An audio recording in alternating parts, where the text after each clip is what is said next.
¿Ya? Así que con eso vamos a comenzar. Por lo tanto, lo que vamos a ver al principio, la primera parte, y después dependerá de usted, es ver las características de los virus y las bacterias. ¿Ya? Y primero que nada tenemos que recordar los tipos de microorganismos que hay. Los microorganismos no es nada más que decirlo eh, a las estructuras microscópicas, que nosotros no los podemos ver a simple vista, y esas las podemos clasificar en dos grupos, las que son de tipo celulares y las que son de tipo acelulares. Dentro de los celulares vamos a tener las células procariontes y las células eucariontes.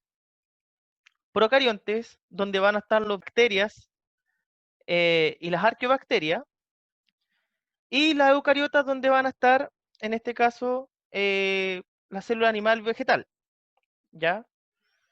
Y acelulares, aquí es donde vamos a tener los virus o virión, que significa virus verdadero.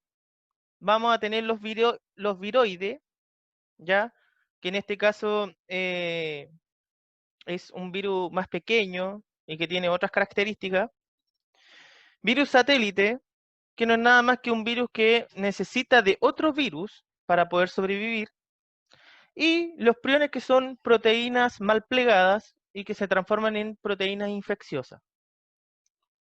Vamos a comenzar hablando un poquito de los procariontes, lo que son las bacterias y las arqueobacterias. Dentro de las bacterias y arqueobacterias vamos a tener organismos que son bastante simples, ¿ya? Pero son agentes patógenos importantes hoy en día y también nos benefician mucho. Tenemos de distintas formas, las que son cocos, esporobacteriano, diplococo, estreptococo, estafilococo, bacteria flagelada, espirilo, bacilo, vibriones, o sea, tenemos de distintas formas. Pero la estructura en común siempre va a ser bastante sencilla. Una pared celular, un citoplasma, ribosoma, flagelos, una estructura sexual que se llama pili, ¿ya? Y su material genético ADN. ¿Estas bacterias dónde las podemos encontrar?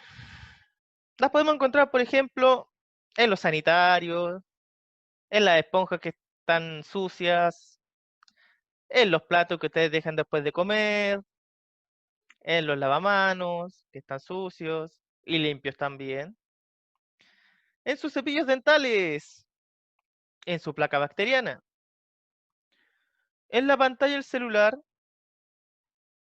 cuando tocan una puerta, cuando tocan el mango de una ventana, etcétera, etcétera. Y más importante, son parte de la flora intestinal, nos ayudan también, y lo tenemos de hecho en todas partes del cuerpo, en nuestra cara, en nuestras manos, etcétera, etcétera, etcétera.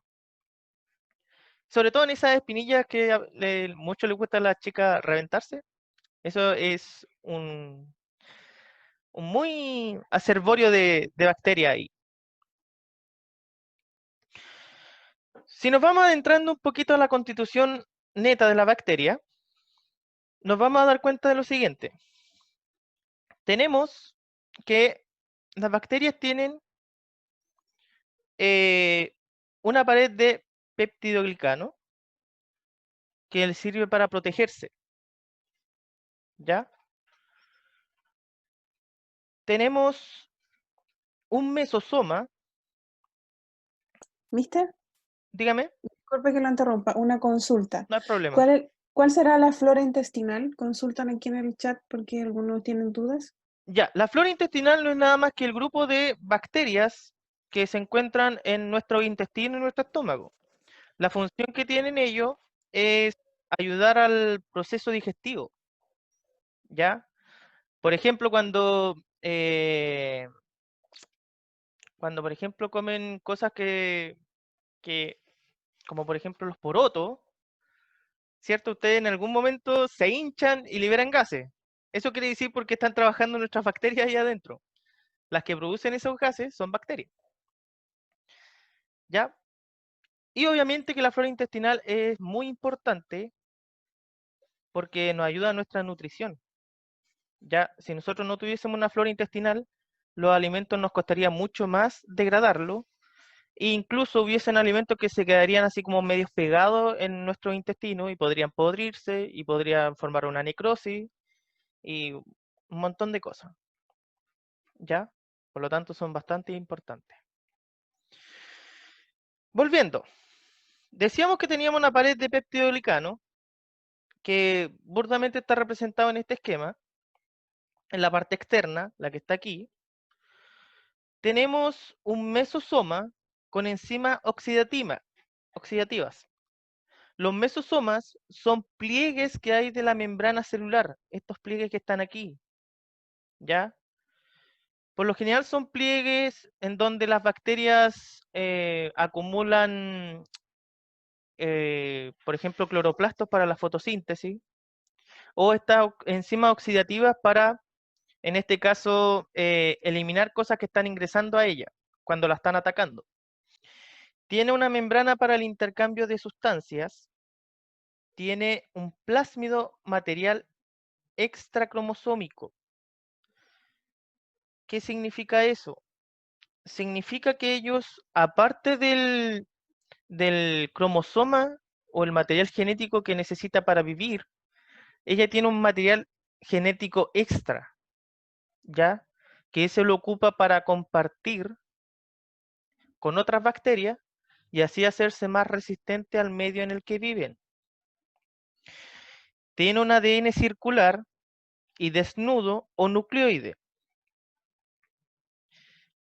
Desnudo se le dice porque no está en un núcleo. Las bacterias no tienen un ADN que esté en el núcleo. Tienen ribosomas, todas las células tienen ribosomas, que le ayuda a la creación de proteína. Tienen flagelos, que es una colita, que por lo general le ayuda a impulsarse como especie de látigo. Tiene un pili, que es una unidad que le sirve para, realmente le dicen pili porque se parece a un pelo, ¿ya? Y ese sirve para inyectar material cromosómico entre otras bacterias. Ahora, estas bacterias, eh, hay dos formas bacterianas que son comunes y nosotros las podemos identificar mediante la tinción de Gram. La tinción de Gram fue creada justamente por un caballero de apellido Gram y clasificó estas bacterias según la tinción que tenían, Gram positiva y Gram negativa. ¿Ya? ¿Cuál es la diferencia de una bacteria Gram positiva y una de Gram negativa? La composición en este caso de la pared celular de la bacteria. Esa es la gran diferencia y de forma visual cuando uno está haciendo esta tinción, por lo general las Gram positivas se tiñen de un color azul o violeta oscuro, mientras que las Gram negativas se tiñen de un color rosado. Las Gram positivas se tiñen gracias a la capa gruesa de peptidoglicano que tienen, ¿ya? Que es el peptidoglicano, no es nada más que una proteína en conjunto con azúcares, ¿ya? Pero que le da una resistencia notable a esa bacteria. Ese peptidoglicano se une gracias al ácido lipoteicoico a la membrana plasmática normal, ¿ya? Y esa, ¿cierto? La parte de arriba viene siendo la parte de la pared celular y la otra la parte de abajo, la membrana normal de esta bacteria. Ahora, la gram negativa, la diferencia es que tiene primero una membrana externa, después tiene una pequeña capa de peptidoglicano y una membrana interna, ¿ya? Entonces, la composición... Anda, Luciano. ¿Por qué? Porque, Leti, oye, mamá, es que Luciano. Leti, apaga el micrófono. Perdón. Entonces, eh, simplemente el grosor y la composición hacen que se tiñan de otros colores. Ahora las bacterias, por lo general hay muchas, gracias a su crecimiento. El crecimiento bacteriano, debido a su reproducción, que es de fisión binaria o reproducción simple, que significa que las bacterias por lo general van y se dividen, como que si fuese mitosis, se dividen una y otra, y resulta que se van dividiendo en forma exponencial. Incluso hay fórmulas matemáticas para eso. La mayoría de las bacterias lo hacen cada media hora. ¿Dónde están las excepciones? En las arqueobacterias. Las arqueobacterias, por ejemplo, las que viven en las zonas de los volcanes, ellas pueden dividirse incluso cada 15 minutos, dependiendo la cantidad de temperatura que tienen. Entre más cálido, menos demora. Y incluso hay bacterias que se demoran un poco más. ¿Ya? En ese proceso lo que hacen es duplicar el ADN y lo reparten, ¿cierto? Pero obviamente que ellos tienen unas fases de crecimiento, que las podemos ver en este gráfico. Tiene una fase de latencia, donde primero que nada las bacterias tienen que adaptarse a las condiciones ambientales. Tiene una fase logarítmica, que esa es la del crecimiento, donde se multiplican y se multiplican. Después tiene una fase estacionaria, ya, que obviamente empiezan a acumularse muchos desechos y se empiezan a agotar los nutrientes del medio. Y si obviamente que si se agota los nutrientes, que es el alimento, se empiezan a morir y empieza a decaer la población. Muchas veces hasta que se extingue.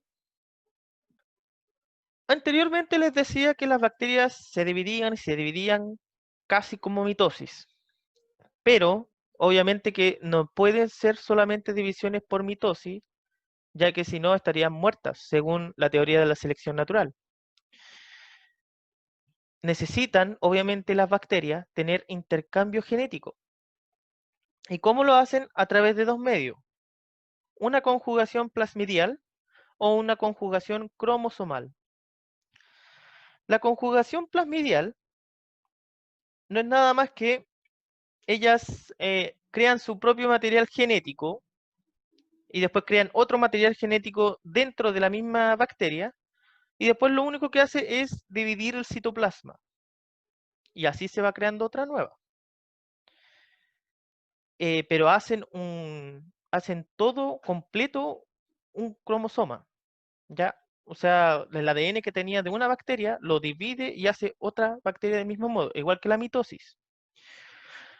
O puede ser conjugación cromosomal, que eso es cuando el ADN extracromosómico que quedó por ahí, van y pasan trocitos de ese ADN y se las pasan a otras bacterias.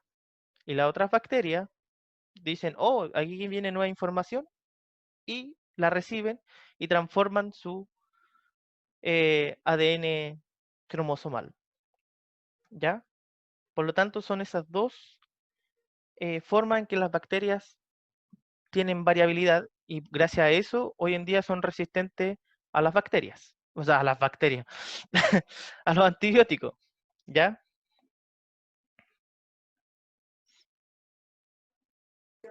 ¿Viste una consulta? Dígame. ¿A qué se refiere con selección natural? La selección natural, no sé si recuerdan de primero medio, es una teoría que la propuso Darwin, Charles Darwin con Wallace, en donde esa teoría decía que los organismos necesitan adaptarse a un ambiente, pero para poder adaptarse a ese ambiente y sobrevivir, necesitaban, primero que nada, tener una variabilidad genética, necesitaban tener eh, morfológicamente todo lo necesario para la adaptación y obviamente que tenía que sobrevivir, en simples palabras, entre comillas, el más fuerte. ¿Ya? Esa teoría de la selección natural dio origen a lo que es hoy en día la evolución. Hoy en día evolucionamos gracias al principio de selección natural, donde dice que el más apto a un ambiente sobrevive. Pero para ser más apto, necesito tener variabilidad genética. Si no tengo variabilidad genética, yo muero, ¿ya?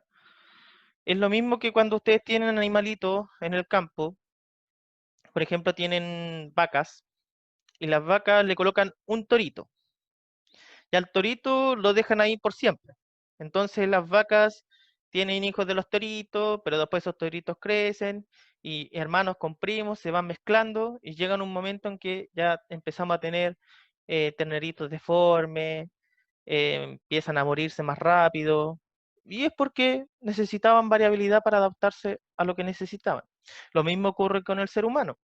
Es por eso que está la prohibición de tener hijos con primos o que sean cosanguíneos directos. Ya, volviendo.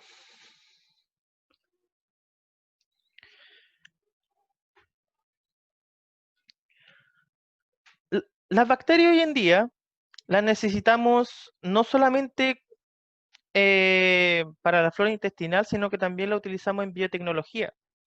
O sea, podríamos decir que ellas tienen la parte buena y la parte mala. La parte mala, ¿cierto? Es la que nos dan enfermedades, como la bronquitis, por ejemplo, que es gracias a una bacteria. Y de hecho, todas las enfermedades donde ustedes tengan que tomar antibióticos es gracias a una bacteria. Pero tenemos los beneficios, ¿cierto?, en la biotecnología, sobre todo de la gran bacteria Escherichia coli. La Escherichia coli es esa bacteria que cuando aumenta demasiado en tu estómago, te da un dolor de estómago y hay que ir no sé cuántas veces al baño. Esa. Hoy en día la utilizan, ya, por ejemplo, para la producción de insulina. ¿Cómo lo hacen?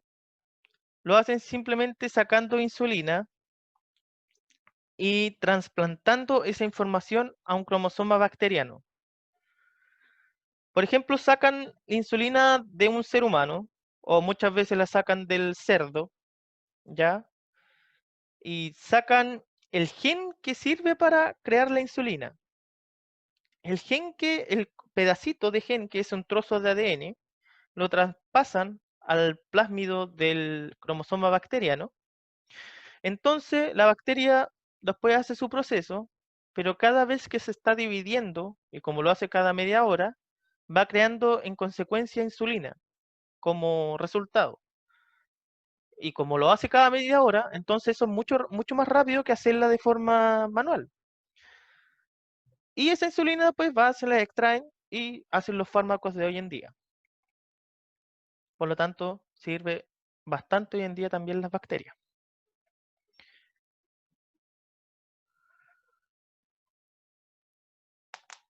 Hasta ahora, con la parte de las bacterias, ¿cómo vamos? Que no puedo verla. Bien, Ya, Bien, bien. todo excelente, claro. excelente.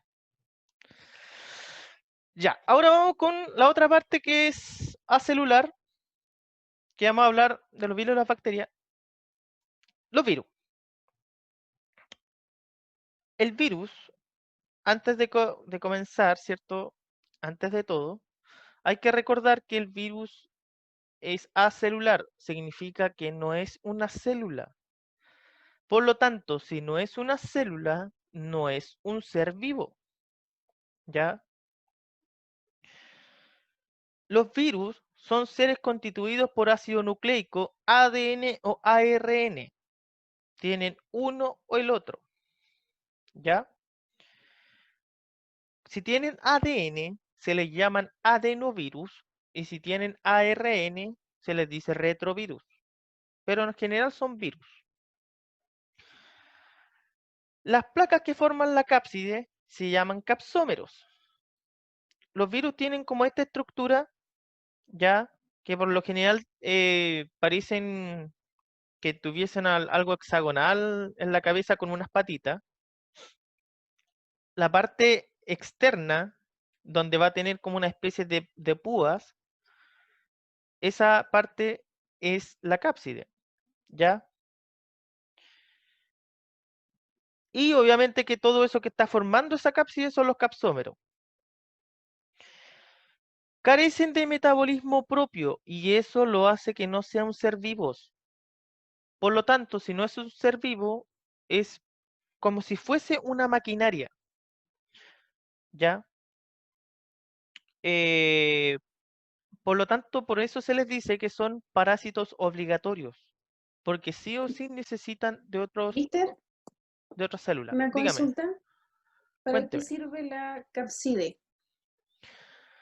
La cápside en este caso a ella les sirve ya sea para protección o para poder adherirse con mayor facilidad a otras células, ya sean bacterias o sean células eucariontes, ¿ya? Y por eso que acá en la imagen dice que son cápsides con fibras parecidas a antena, ¿ya? Pero es más que nada eso, la cápside está hecho casi del mismo material que la membrana plasmática, porque de hecho ellos sacan partes de otras células para armarse ellas mismas. Requieren de una célula procarionte o eucarionte para poder reproducirse, lo que le estaba diciendo. Pueden tener solo un ácido nucleico, también lo estaba diciendo previamente. Son capaces de dirigir la síntesis proteica de la célula que infectan para producir los componentes proteicos de sus cápsulas. O sea, quiere decir que para tener proteínas, infectan a la célula, ¿ya? Y sacan de la célula o hacen que la célula haga su trabajo, en otras palabras. Pueden permanecer en estado latente por muchos años y activarse al entrar en contacto con el huésped. Y eso es lo que pasa con muchos virus comunes de hoy en día. Nosotros nacemos, por ejemplo, con el virus prácticamente del el resfriado común, prácticamente con él nacemos. El primer día que ya eres guagüita, tú tienes latente ese virus. Y es por eso que todos los años, cada vez que baja el sistema inmune, se bajan las defensas, nosotros nos enfermamos. Ahora, el virus es bastante simpático para poder reproducirse y obtener más virus. Pero esto se puede resumir en 5 pasos. Primero, un virus lo que hace es fijarse. Los virus, no sé si lo han visto, pero arriba, en la parte superior, tienen una estructura así como una cabecita y abajo tienen como unas patitas. O en el caso que sean redondas, igual tienen como unas puntas. Ellos se fijan primero a una célula, a la superficie, luego tienen un proceso de penetración donde inyectan ADN a la célula, después tienen un proceso de multiplicación donde acá el ADN de esa bacteria se multiplica y se hacen proteínas. Después, como es como una máquina, se empieza a ensamblar con sus partes y cuando ya está listo se libera. Pero esto lo puede hacer de dos formas, mediante un ciclo lítico o mediante un ciclo de vida lisogénico. El ciclo lítico, si ustedes pueden ir fijándose en la imagen, se me trabó la lengua, ¿no? Primero que nada, ¿cierto? Se fija a la membrana celular, ¿ya? Este es el ADN, en este caso del bacteriófago, y este es el ADN de la bacteria. Él inyecta ese ADN y lo pasa a ser parte del ADN de la bacteria, ¿ya? Una vez que es parte de eso, se transforma esto en algo que se llama prófago, ya que no es nada más que el ADN circular de la bacteria junto con el pedacito del ADN que traía el virus. Al transformarse en un prófago, lo que hace es crear proteínas y van creando partes de otros nuevos virus. Por lo tanto, después viene una etapa de ensamblaje donde todas las partes que eran del virus se empiezan a ensamblar y finalmente rompen la membrana celular de la bacteria, ¿ya? Y ahí salen los virus multiplicados y vuelve a otra bacteria. Ahora, el otro ciclo, lo distinto es lo siguiente. Obviamente se fijan, penetran su ADN, se mezclan con el ADN de esta bacteria, pero acá, en vez de crear las propias partes, la bacteria se empieza a dividir y se multiplica la bacteria con el ADN, en este caso, del virus. Y se divide la bacteria, y como se divide cada media hora, la bacteria se va a dividir, dividir, dividir, y cada bacteria después va a empezar a crear virus que esos van a ir saliendo. Por lo tanto, el ciclo lisogénico sale más a cuenta que el ciclo lítico. ¿Por qué? Porque el ciclo lisogénico hace más virus en menos tiempo. No sé si se entendió esta parte del ciclo lítico lisogénico. Sí. Sí, ¿Sí? ¿Sí? ¿Sí? ¿Sí? Los virus de ADN y ARN son distintos. Los virus de ADN, ellos por lo general no necesitan nada para poder reproducirse, solamente el material genético. Pero los virus con ARN, ellos requieren de una enzima extra, que es una enzima que se llama transcriptasa inversa. ¿Qué es lo que hace la transcriptasa inversa? Hace el papel que hacía el ADN, ¿ya? Para poder, en este caso, dividir el ARN que él necesita. Por lo tanto, el virus se une a una célula huésped por fusión de membrana. Entra por endocitosis y forma ARN viral, ¿ya? Por transcriptasa inversa, forma ADN monocatenario complementario al ARN viral. ¿Qué significa eso? Que esa enzima transcriptasa hace solamente una hebra de ADN, por eso dice monocatenario, y es complementario al ARN viral. O sea, se junta con el ARN viral y de esa forma van creando futuramente más ARN, haciendo que este ADN se duplique, se transcriba y finalmente crea las proteínas. Por lo tanto, los virus de ARN necesitan de esta enzima para poder reproducirse y poder hacer sus proteínas. Si no tienen esta enzima, los virus de ARN no pueden reproducirse. Ya, entonces, coronavirus. El coronavirus, el que estamos viendo hoy en día, es un virus que es de ARN. Ya, coronavirus por lo general se le dice a 7 tipos, bueno, y de hecho son muchos más, pero son 7 tipos los que hacen daño, por decirlo, al ser humano. 4 de ellos son súper comunes, y de hecho esos son los que elimina el lysoform, que ustedes tienen todos los días. Y por eso que los lysoform hoy en día aparece ahí que desinfectan hasta coronavirus. ¿Ya? Hay 4 de ellos, que es HCOV, y todos tienen esos nombres de HCOV, ¿cierto? Que son nombres técnicos. Estos por lo general en totalidad provocan los rinovirus y son parte de un resfriado común. Acompañan al virus del resfriado común, de hecho. Pero los últimos 3 recientes son estos. Y aquí era donde yo incluso les había dado una tarea de que investigaran del nombre del virus. Entonces todos me decían COVID-19, pero yo les decía, no, ese no es el nombre del virus. El nombre del virus que hoy en día tenemos es el SARS-CoV-2, que es el que causa el COVID-19. Tenemos también el SARS-CoV solito, que es el síndrome respiratorio agudo severo, el MERS-CoV, que es el síndrome respiratorio del Medio Oriente, y el que causa el COVID-19, que es el síndrome respiratorio agudo. Este último se dice que es zoonótico. ¿Qué significa? Que lo obtuvieron los animales y en algún momento los animales lo transmitieron al ser humano. Este virus Por lo general, tiene esta forma, como la que están viendo en pantalla.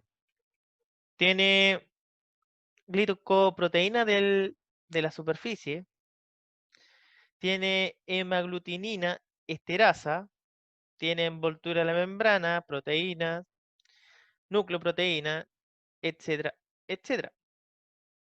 ¿Qué es lo importante acá? La forma, ¿cierto? Por lo general es un virus que es bastante resistente. Tiene un ARN, que en este caso es de forma circular. Y al tener estas glucoproteínas, estas ayudan bastante a bloquear las comunicaciones celulares de otras bacterias y otras células eucariontes, y gracias a eso es muy contagioso y contagioso muy rápido. Ya, dentro de las características de la enfermedad, por lo general se incuba en 4 o 7 días. Así que, por lo general, los primeros síntomas empiezan a aparecer a los 4 o los 7 días. Muchas otras veces son asintomáticos. Eso también ocurre en muchos virus, no solamente en el COVID. Hoy en día hay bastantes trabajos de investigación y prevención de vacunas. Hoy día en las noticias, no sé si lo habrán visto, pero ya están administrando la vacuna que se hizo en China, la que se hizo en Estados Unidos. Eh, los equipos de la Universidad de Concepción están trabajando en ello también. El antiviral de Japón ya también está siendo probado, pero todavía en una población demasiado pequeña. Y hay muchas vacunas que se están creando, pero todavía falta el proceso de ver si son realmente efectivas o no. Porque incluso hay personas que la han estado inyectando hasta de un algo que prácticamente tenía hipoclorito, que no es nada más que casi un desinfectante que le están inyectando a las personas. Y decían que se estaban salvando, pero resulta que eso les va a provocar otras enfermedades a futuro. Entonces hoy en día se está trabajando en esta vacuna, pero eh, lo que sí está siendo exitoso es las personas que ya han pasado por el coronavirus y ya se volvieron inmunes a esto. Porque ustedes saben que el sistema inmune tiene una memoria y obviamente que cuando yo me infecto de un virus, pasa por todo el proceso de la enfermedad y una vez que yo me recuperé, eh, el cuerpo se vuelve resistente a ese virus. Y de hecho, eh, después ya no me contagio nuevamente del mismo virus. ¿Viste? Ajá. Una duda. Entonces, como usted está hablando, ¿cierto? De que cuando obviamente las personas que se contagian del COVID, ¿cierto? Se vuelven inmunes. Esto también pasa para los asintomáticos, porque obviamente no, cuando son asintomáticos las personas no se ven a simple vista los síntomas. Esto quiere decir que una persona con COVID que sí los demuestra y un asintomático después se vuelve como Munra, así como, a ver, ¿cómo lo puedo decir? Que es como, no sé, un Saiyajin, por decirlo así, no se va a enfermar de nada más, o sí pueden haber después otras igual enfermedades asociadas. Mira, es que lo que pasa es que asintomático se le dice a las personas que no tienen los síntomas, pero que el virus está ahí. Entonces, esa, la idea es que las personas que están infectadas con ese virus pueden pasar con eh, los síntomas y pasar por todos esos síntomas malos, o puede estar como feliz por la vida, pero esa persona es potencialmente transmisora del virus, ¿ya? En algún momento esa persona que era sintomática también se va a volver inmune, al igual que la otra persona que pasó por todo el proceso de respiratorio y que casi estuvo en un punto de muerte, porque muchas personas han estado casi en el punto de muerte. Las personas que tienen factores de riesgo de muerte prácticamente son personas que estaban enfermas ya, ¿ya? y personas jóvenes que no se cuidan y tenían, por ejemplo, un resfriado y les vino el coronavirus y se complicaron las dos cosas. Ahora, no quiere decir que asintomático sea como, así como, soy inmortal, no, porque resulta que hay personas asintomáticas que se mejoraron, ¿cierto? Pero después volvieron a tener síntomas, volvieron a... Mister, ¿Ah? mister, tengo una duda. ¿Por qué si las personas que ya tuvieron el coronavirus después como que los tienen seguidos, como que 3 veces les sale positivo? Por ejemplo, pasó con un jugador de fútbol igual. Sí, de hecho ha pasado con muchas personas que se han infectado, ¿cierto? Pasan por todo el proceso y dicen que terminó la enfermedad y después vuelven a infectarse. Eso más que nada porque al principio el coronavirus estaba siendo bastante mutable. Mutó como 3 o 4 veces, pero ahora ya ha estado bastante estable. Eh, Eso quiere decir que esas personas, el virus que ingresó tenía un pedacito o trozo del ARN distinto al que tenía previo. Entonces se volvió a enfermar. Y eso estaba pasando bastante. Por eso le tenían miedo a este virus. Pero hoy en día ya lo estabilizaron y solamente lo que hay que hacer es cuidarse para que no se siga expandiendo. Para que así en 1 o 2 años más simplemente tengamos que, antes de llegar al invierno, poder inyectarnos y con eso se soluciona el problema. Y no tendríamos este COVID-19. Mister, o sea, es como lo mismo de la influenza, de Es que como lo se, mismo, se es que encontró la vacuna, ¿cierto? Y pasaría lo mismo después con el COVID. te va a pasar exactamente lo mismo a futuro. Esa es la idea. Eh, pero sí, de hecho, con el virus de la influenza tienen bastantes cosas en común. Y de hecho, si ustedes buscan imágenes, son bastante parecidos. Ahora, la sintomatología más habitual para saber si una persona porta este virus o no es fiebre, tos seca, perdón, cansancio. Otros síntomas menos comunes: molestias y dolores, dolor de garganta, diarrea, conjuntivitis, dolor de cabeza, pérdida del sentido del olfato o del gusto, erupciones cutáneas o pérdida del color en los dedos, en las manos o de los pies. Eh, los síntomas graves: dificultad para respirar o sensación de la falta de aire, dolor o presión en el pecho, incapacidad para hablar o moverse. Estos son los síntomas que se han registrado hasta ahora y personas que son asintomáticas y otras personas que han tenido otros síntomas más. Pero esto es como lo general, ¿ya? Es por eso que todos los cordones sanitarios lo que ven y preguntan siempre: ¿ha tenido tos? Y le toman la temperatura, ¿ya? Porque esos son los síntomas más implicados de este coronavirus. ¿Cómo podemos prevenirlo?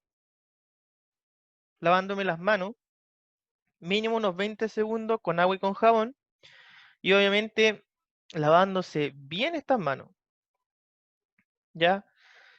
Por lo general uno tiene que lavarse la mano completa, refregándose hacia un lado, hacia el otro, entre medio de los dedos, por arriba, por abajo.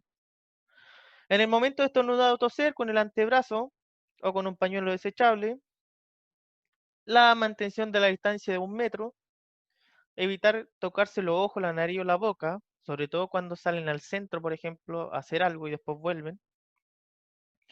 No compartir bombillas, vasos o cubiertos de otras personas. Evitar saludar con la mano o dar besos. Si fue al centro, obviamente que el uso de la mascarilla es obligatorio. Si fueron a comprar cosas al supermercado, desinfectar todo lo que tienen. Y ojalá desinfectarlo con agua con un poco de cloro. El Lisoform no tiene tanta eficiencia. Ayuda, sí, pero no es tan efectivo, porque es para los coronavirus anteriores, no a estos 3 nuevos. Y lo principal es quedarse en casita. Así que tomar estas medidas,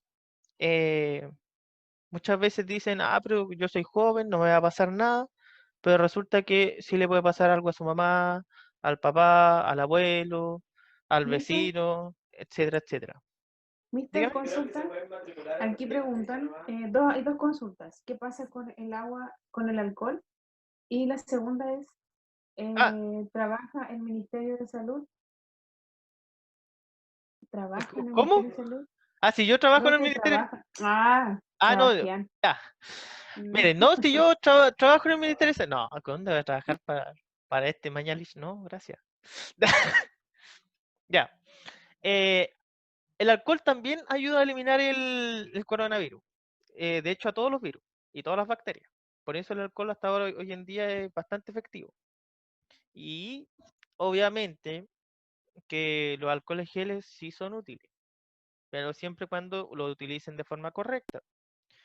Por ejemplo, si yo voy y me desinfecto mis manitos con eso, pero después voy y voy a comprar, a tomar el carrito al supermercado que nunca lo desinfecté, es como súper inútil haber hecho eso anteriormente.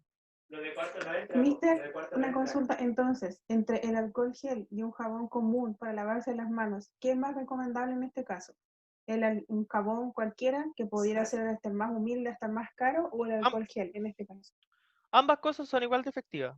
Si yo me lavo las manos con el jabón más malo que tenga, por último, no sé, pues incluso hasta con el jabón Popeye, si me lavo siempre que me lave bien las manos, va a ser sumamente efectivo, al igual que el alcohol gel. Pero el alcohol gel, la idea es que uno lo utilice, por ejemplo, cuando vaya al centro, vaya al supermercado y después de ir a comprar algo, o por ejemplo, cuando uno se sube a un vehículo después de salir de eso, o cuando toca dinero, es más práctico. Esa es la diferencia. Porque no muchas veces tenemos la disponibilidad de tener agua con jabón. En cambio, el alcohol gel es súper práctico. No necesito mojarme toda la mano, sino que me rocío un poco, me froto bien por todos lados y listo. Pero son ambos igual de efectivos. Ahora, ¿por qué la idea de seguir estas indicaciones? Es justamente porque el COVID está en la superficie hartas horitas. Por ejemplo, en el aire puede estar hasta 3 horas y se decía que incluso eran 4, pero ahora las disminuyeron a 3. En el cobre, que es parte del dinero, puede estar hasta 4 horas ahí. En un cartón puede estar 24 horas, porque se adhiere a las paredes celulares de las células muertas que hay ahí. En los plásticos, 72 horas, porque es como que quedan atrapados en este plástico. En acero inoxidable, 72 horas, por la parte química, ¿cierto?, de la composición de la pared. Les gusta quedarse ahí. Mister, Dígame. es que no lo quiero contradecir ni nada por el estilo, pero ayer vi una noticia que decía que la OMS no había comprobado que quedaba como tanto tiempo en superficies. Entonces, no sé, quería preguntarle, Es que en Mister, realidad dicen que no queda mucho tiempo, pero hasta ahora estos datos es como que los comprueban en unas partes de los países, en otras partes de los países, y al final es como que nunca se ponen de acuerdo. Acá en Chile, por lo menos, están comprobando que pasa eso. En otros países dicen que no. Pero ustedes saben que hoy en día estamos viviendo todo este tema político y que ante las dudas yo prefiero quedarme con esta información, ¿ya? ya, ok, Porque, gracias, Mister. porque lo que pasa es que si ustedes empiezan a tomar todo lo que aparece en internet, en las noticias y todo, ustedes día a día se están viendo que se están contradiciendo todos. Por ejemplo, el Ministerio de Salud un día dice, nosotros estamos muy preparados para esto. Al otro mes está diciendo que en realidad no estábamos preparados para esto. La Organización de la Salud dice, este antiviral va a ser el efectivo para el coronavirus. Al mes después, este antiviral en realidad no es muy útil, puede provocar tales y tales cosas, por lo tanto se va a seguir investigando. Y así está toda la información hoy en día. Por lo tanto, ustedes siempre tienen que quedarse con la información que le ayude a tener mayor seguridad para ustedes. ¿Qué más me decían por ahí?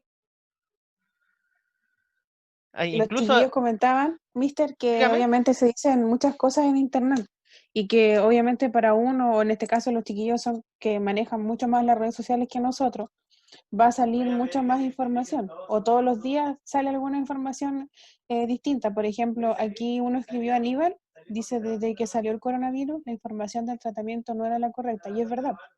Entonces, todos los días tenemos información, lamentablemente, que uno dice una cosa, otro dice otra, y es complejo. El internet, ¿cierto? Las redes sociales se viralizan muchas cosas. Y sin contar que anda mucha información falsa. Así es también. Anda mucha información falsa con esto del coronavirus. Y es complicado porque uno dice, ¿a quién creerle? Incluso no se puede ni siquiera creer mucho a lo que uno ve en televisión. Y cuando antes era un medio formal. Así que lo que sí, hoy en día, si quieren comenzar a ver bien esto, vayan viendo de muchos sitios y saquen una conclusión general. ¿Ya? Ahora siempre lo que sí está claro es que el virus está en el aire, se pega en las cosas que uno toca. Cuando va al supermercado también están las cosas de ahí. Por lo tanto, tener en cuenta todo eso. ¿Ya? La idea es, ojalá nunca contagiarse de esto. Porque andan videos ahí incluso de cómo ha llegado a ser tan terrible para las personas que tienen este coronavirus y cómo sufren de la parte respiratoria al tenerlo. Y ojalá nadie pase por eso. Ahora, para saber si uno tiene coronavirus o no, se hace un examen que se conoce como reacción en cadena de la polimerasa, o la PCR, la típica PCR. Y es súper simpático este examen, porque es como que te meten un cotonito por la nariz, pero te mete un cotonito largo, que pasa por la nariz hasta la parte bucofaringea y después lo devuelven. Y resulta que creo que es doloroso. Obviamente que eso van y ese permite detectar si hay pedazos de ARN dando vueltas por ahí. Si encuentran ARN, obviamente pasa a ser positivo. Si no encuentran, es negativo. Pero esa persona que quedó negativa, muchas veces esperan un tiempo porque puede llegar a ser un falso negativo. Entonces nuevamente le hacen el mismo proceso y ahí ver si nuevamente salió o no salió. ¿Duda o consulta hasta aquí? No. Ya, entonces vamos a unas preguntas. Miss, diga cualquiera nomás que me responda esto. Ya. A ver, como están algunos muy buenos para hablar por el chat, me imagino que igual van a quedar a hablar ahora con las preguntas. Así que el primero va a ser Aníbal. ¿Qué pasa, Miss? La pregunta que está ahí, ¿la alcanza a ver en la pantalla? La pregunta que dice, No, no puedo ver. No puedo ver las mentiras porque la sí la ven, pregunta pues. dice así, respecto de la pared celular bacteriana, no es acertado decir, dos puntos. A, está formada de peptidoglicano. B, reacciona siempre a la tinción de Gram. D, Sí, pertenece a... sí. ¿Hoy la C? C, pertenece a grupos característicos y D, ninguna de las anteriores. Oye, ¿verdad? Se comieron la C. ¿Pero cuál de esas es? A, B, D o E. Aníbal, ¿cuál es la respuesta? Estoy pensando, Miss. Ah, ya. Ah, Dice mister. Mm, La respuesta correcta en este caso es la B. Las paredes celulares bacterianas no siempre pueden reaccionar a la tinción de Gram. ¿Ya? ¿De qué depende de que funcione una tinción de Gram o no? Depende de las cantidades de reactivos que se utilizaron. Si los reactivos fueron utilizados de mala forma, la tinción de Gram no va a funcionar. O muchas veces se pueden utilizar bien estos, pero las bacterias pueden tener cantidades inferiores de peptidoglicano y eso hace que no reaccionen correctamente. ¿Ya? Pero casi. Perfecto, mister. Segunda pregunta. ¿Elijo, mister? Elija nomás.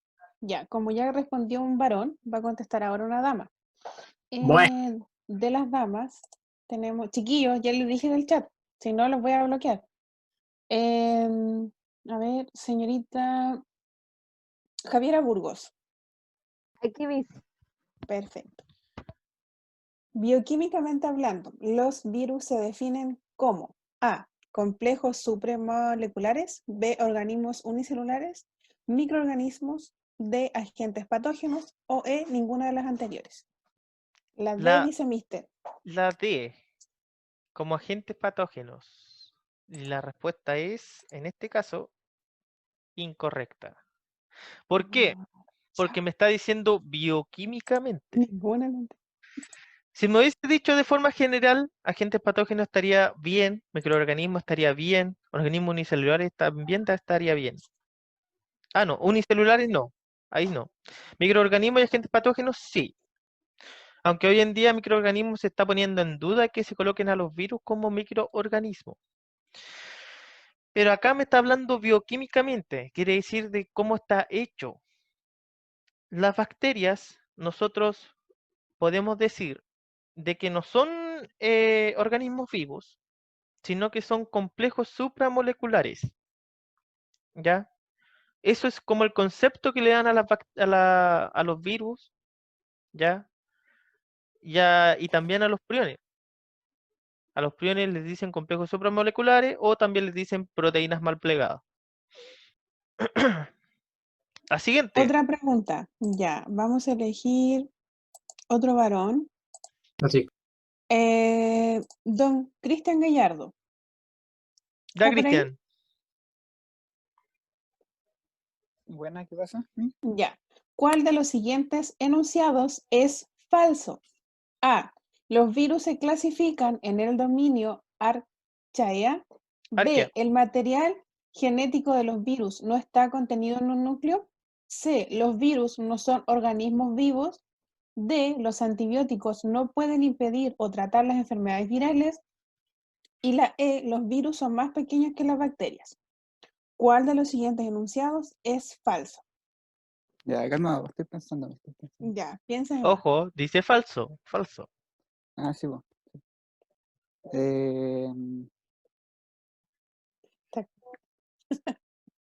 La A. Correctamente. Muy bien, Cucho. La A, ¿por qué? Porque los virus, de hecho, no están en un dominio. Ya, los virus son acelulares. Y los que están en el dominio arquea son las arqueobacterias. Por eso se les dice arquea, arqueobacteria. Y esos son procariontes. Seguimos entonces. Ahora una señorita. A ver, tenemos por aquí.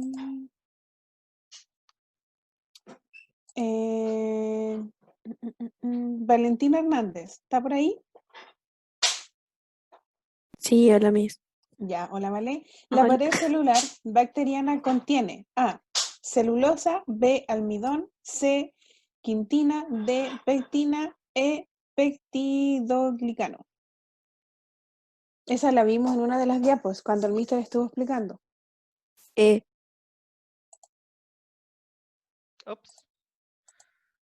Oh, no lo Bueno. había puesto, pero era justamente la E. No le puse Peptidoglicano. justamente la E, peptidoglicano. La pared celular de las bacterias contienen este peptidoglicano, pero no apareció la cosita subrayada. La última. Una décima. Ya, y la última pregunta la va a contestar Francisco Obando. ¿Está por ahí? Sí, mi amiguito. Ya. Ah, Un Pancho. virus consiste básicamente en A, RNA o DNA y una cubierta proteica, B, proteínas y una membrana celular, C, RNA o DNA y enzimas, D, RNA o DNA y una membrana, y la E, enzimas y una cubierta proteica. Déjeme pensar un poco, espere. La D. La D dijo Mister. Mal, No. está mal. Principalmente están hechos de una cubierta hecha por proteína, ARN y ADN. Y después viene lo que era la membrana. Pero si no tuviesen esta cubierta proteica, no tendrían cómo después adherirse a otras células. Y ARN o ADN, ese es el material genético que sí o sí lo tienen que tener. ¿Ya? Ya, entonces, hasta ahora, ¿dudas, consultas con este tema? Si tienen dudas, aprovechen, chiquillos, alguien. No, profe. No, mister, todo clear. Ya, Alguien miren, había escrito algo en el chat, a ver, lo alcancé a ver. ya, Ah, miren, ¿qué era la, Mister, aquí hay una pregunta, ¿qué era la tinción de Gram? la tinción de Que- Gram sí. es una tinción que ayuda a identificar las bacterias, ¿ya?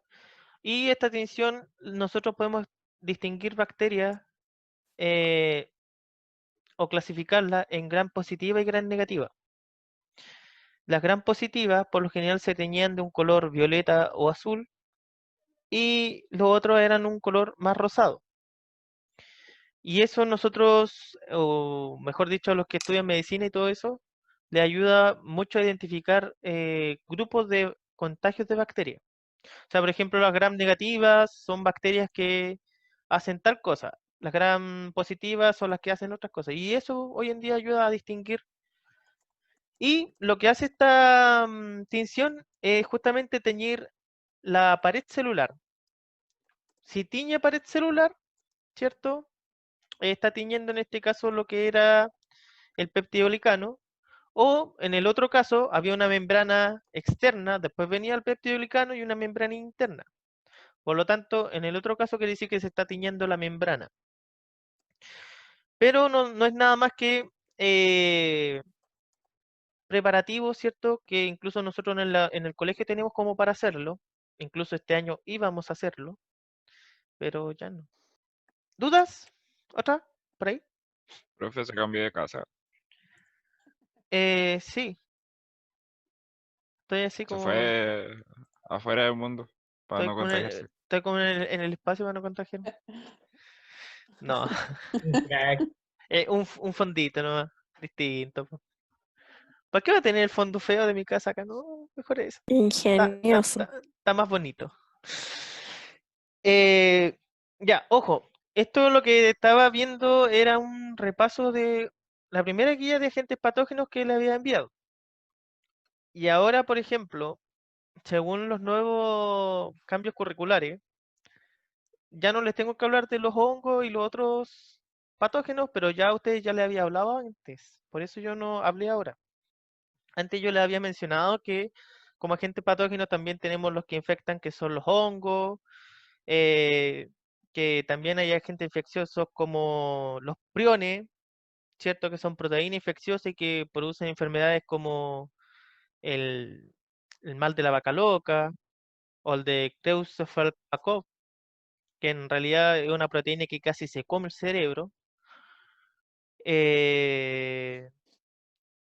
Y los hongos unicelulares o pluricelulares como las tiñas, o por ejemplo el pie de atleta, que es el hongo de los pies, que también producen algunas enfermedades.